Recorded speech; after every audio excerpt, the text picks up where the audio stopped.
Barchangizga assalomu alaykum. Futbol manzili kanaliga xush kelibsiz. Bu yangilik sizni shokka tushiradi. Holland Real Madridga kelishi mumkin. Hozircha bu rasmiy emas. Hech qanday imzo yo'q, hech qanday bayonot yo'q. Lekin aynan hozir Real Madrid tarixida eng og'ir savol paydo bo'ldi. Agar bu klubdagi vaziyatni bitta futbolchi o'zgartira olsa, u Hollandmi? So'nggi mag'lubiyat ko'rsatdi. Muammo faqat gol urishda emas. Muammo chuqurroq. Muammo tizimda. Muammo yakun yo'qligida. Muammo bosim ostida qaror qabul qila olmaslikda. Real Madrid to'pni ko'proq nazorat qilmoqda, ammo nazorat samarasiz. Yarim himoya raqibni sindira olmayapti. Hujumchilar esa vaziyatni golga aylantira olmayapti. Aynan shu joyda Holland nomi paydo bo'ladi. Holland yakun mashinasi. U imkoniyatni ko'p talab qilmaydi. Birgina to'p yetadi, birgina xato yetadi va raqib jazolanadi. Lekin savol o'ta muhim. Real Madrid hozir Holland uchun tayyormi? Manchester Cityda Holland tayyor tizimga tushdi. Pep Guardiola unga mos struktura qurdi. Qanotlar aniq ishladi. Yarim himoya uni oziqlantirdi. Himoya chizig'i esa yuqori joylashdi. Real Madridda esa hozir bu yo'q. O'yin rollari aniq emas. Bosim sinxron emas. O'tish fazalari sekin. Shu sababli Holland transferi faqat futbolchi masalasi emas. Bu klub falsafasi masalasi.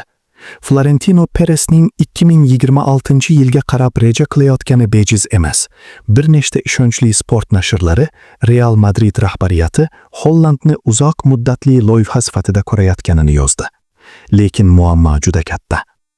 Holland Manchester City bilan uzoq muddatli shartnomaga ega. U yerda u eng yuqori maosh oluvchi futbolchilardan biri.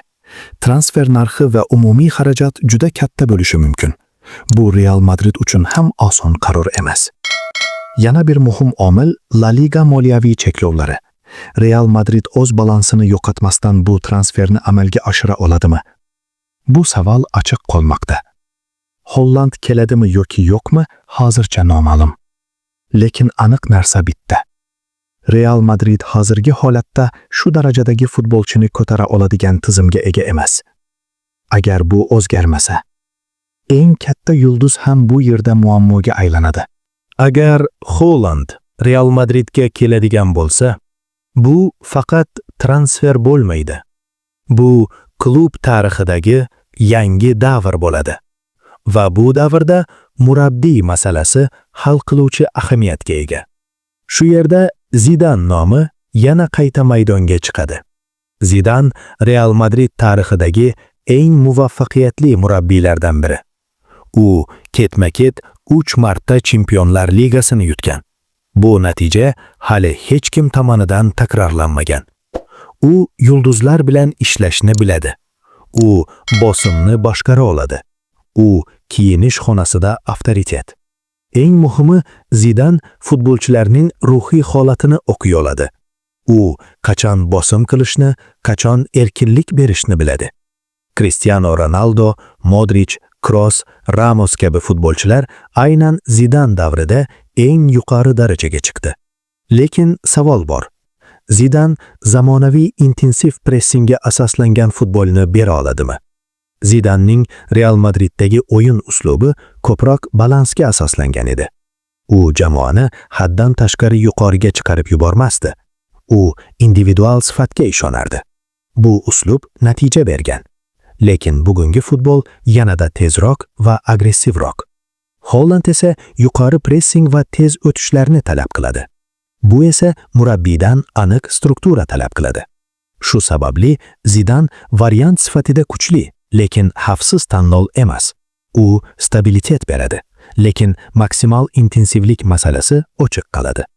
Arbeloya nomi ham bejiz tilga olinmayapti. U klub tizimini ichidan biladi.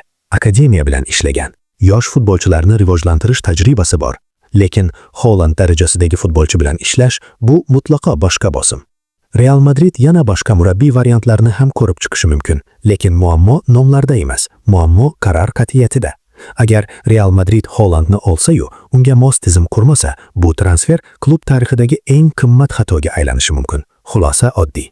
Holland Real Madridni o'zgartirishi mumkin, lekin faqat bitta shart bilan. Real Madrid avval o'zi o'zgarishi kerak. Aks holda hatto eng kuchli hujumchi ham bu muammoni yolg'iz hal qila olmaydi.